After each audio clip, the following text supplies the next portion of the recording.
commences avec quoi comme sujet? Avec Fall Guy. Ah oui, Fall Guy, c'est vrai, je ne l'ai pas vu oui, ça avec encore. Ryan Oui. Gosling. OK.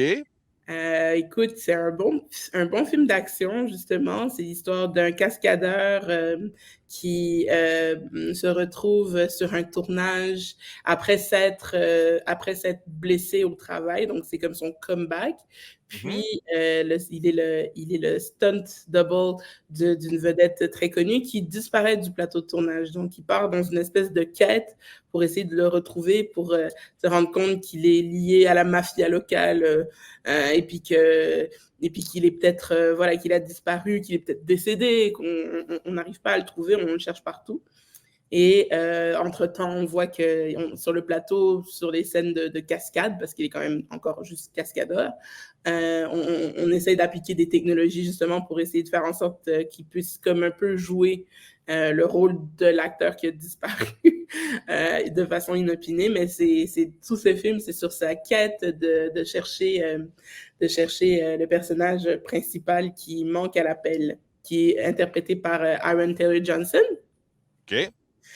Donc, on a Emily Blunt aussi qui joue, on va dire, le crush de l'acteur principal. C'est assez, c'est une lettre d'amour aux cascadeurs, ce film-là, parce qu'il y a énormément des cascadeurs, on va dire, pour ceux qui sont connus, il y en a beaucoup qui sont là-dedans. Ça montre effectivement que le travail des cascadeurs, ben, c'est quand même très dangereux, que c'est pas facile à faire, puis que tu prends quand même beaucoup de risques. Donc, par exemple, te faire mettre en feu, des choses comme ça.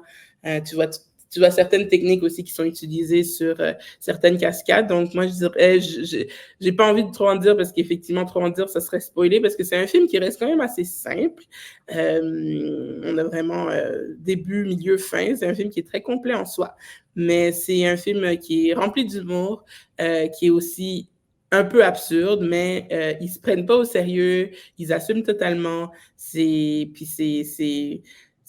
On a eu beaucoup de moments où on a beaucoup rigolé, puis resté jusqu'à la fin pour regarder ce film-là parce qu'il y a des post-credit scenes. Ah oui, pour ce film-là, ah oui. Oui. La seule affaire, c'est ça performe très mal au cinéma présentement. Je ne sais pas si tu as vu les recettes pour le week-end. Non, j'ai pas vu. C'est en dessous des attentes. Là. On est comme au total pour le week-end à 28 millions au box-office. C'est très peu. Là. Ben, je sais pas.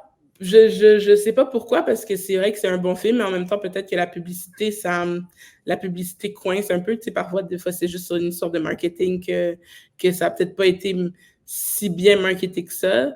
Mais bon, la bande-annonce montre quand même l'épilogue, enfin, pas l'épilogue, mais le prologue du film. Là. Donc, je pense que bon, ceux qui ont envie d'y aller, de toute façon, aujourd'hui, il pleut. Fait que vous pouvez y aller aujourd'hui, il n'est pas trop tard. C'est un film qui, tu sais, si tu débranches ton cerveau pendant un bon petit 2 heures, puis il n'y a pas de longueur, tout s'enchaîne bien, c'est très drôle. Voilà.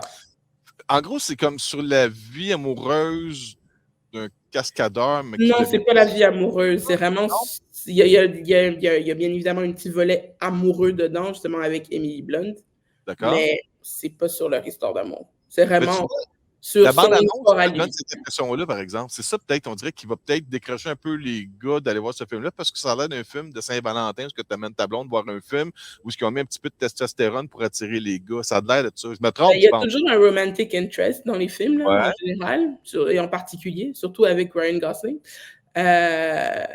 Donc, je sais pas si c'est un argument qui est tellement valide pour ça, mais parce que c'est vraiment bon, il y a tout ce qu'il faut là pour attirer les gars au cinéma. Là, il y a des explosions, des gens qui tombent, des gens qui se pètent la boule. Enfin, je sais pas.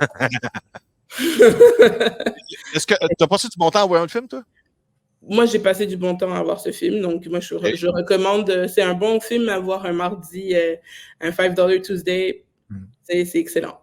J'aurais pas de difficulté à y croire que les gens vont voir ça mardi. Martin? C'est sûr, pour des gens de notre âge, là, 50 ans, là, c'est un remake d'une série avec Lee Major. Puis ça a l'air que je regarde les acteurs, puis il est dedans, le film, en plus. Lee Major est dedans? Oui. Qui n'est pas dans le rôle des rôles principaux, mais puis si Lee Major non, mais il y a des apparitions de gens. Alors, encore une fois, je sais que ce sont des cascadeurs, je connais juste pas leur nom. Mais effectivement, peut-être qu'il est dedans, puis que c'est lui. Donc, il y a des apparitions brèves, mais concises de certaines personnes. Que c'est clairement pas des acteurs, mais que c'est probablement des gens qui sont juste bons à se péter la gueule, quoi. Mais Lee Majors ne doit pas être jeune non plus, le Martin. Il doit Non, ouais, il y a des vieux. C'est ceux qui ne connaissent pas, Lee Majors, c'est L'Homme de 6 millions de dollars, là, la série des années 70, début 80, là, où est-ce que les parties bioniques avaient été attachées au test au pilote qui faisait des tests en tout cas, dans le temps là, de jet supersonique, puis un écrasement, puis là, il remplace des parties organiques par des parties bioniques, puis à cause de ça, il devient super puissant, il court super vite. Là. Les Majors, c'est très, très populaire pour ça. Là. Ouais. Il y a 85 ans. Là. C'est ça, tu sais, je disais entre 80 et 85 ans. OK. Puis c'est ça, lui, il faisait cette série-là aussi. Ça a dû être comme dans les années 80, 85, 87, de quoi de même, à peu près? La série originale? Parce qu'il me semble que la série... 86. Et, c'est pas pire. Parce qu'il me semble que la série originale, c'était un cascadeur qui, avec son expertise, devient un genre d'agent secret. C'était quoi de même? Il me semble que c'était un détective privé à ses... Ben alors, c'est vraiment un remake qui a pris beaucoup de liberté parce que c'est pas du tout le storyline. Ah, tu vois, c'est un peu ça, je pense, toute la confusion. Le film n'est pas vraiment un remake total de la série originale. Puis la bande-annonce vend mal le film, d'après moi. Parce que, comme je te dis, moi, l'impression que j'ai, c'est que c'est un petit film amoureux, de chicane de couple, tu sais, avec un peu d'action en arrière-plan. Non, mais... L'action qui est présentée dans la bande-annonce me donne un feeling un peu de Tropic Thunder, où est-ce que c'est des cascades, des acteurs qui jouent dans un film, mais qu'on regarde dans un film. Je sais pas si tu comprends. Fait que j'ai cette impression-là. C'est pour ça que je n'ai pas fait comme « Ouh, faut que j'aille voir ça! » Ben écoute, moi je vous dis vraiment juste fiez-vous à votre instinct, puis si vous voulez passer un bon moment, ben Fall Guy, c'est un bon film pour ça. J'ai aimé ça. OK. Voilà. Tu as écrit aussi Tarot, ça se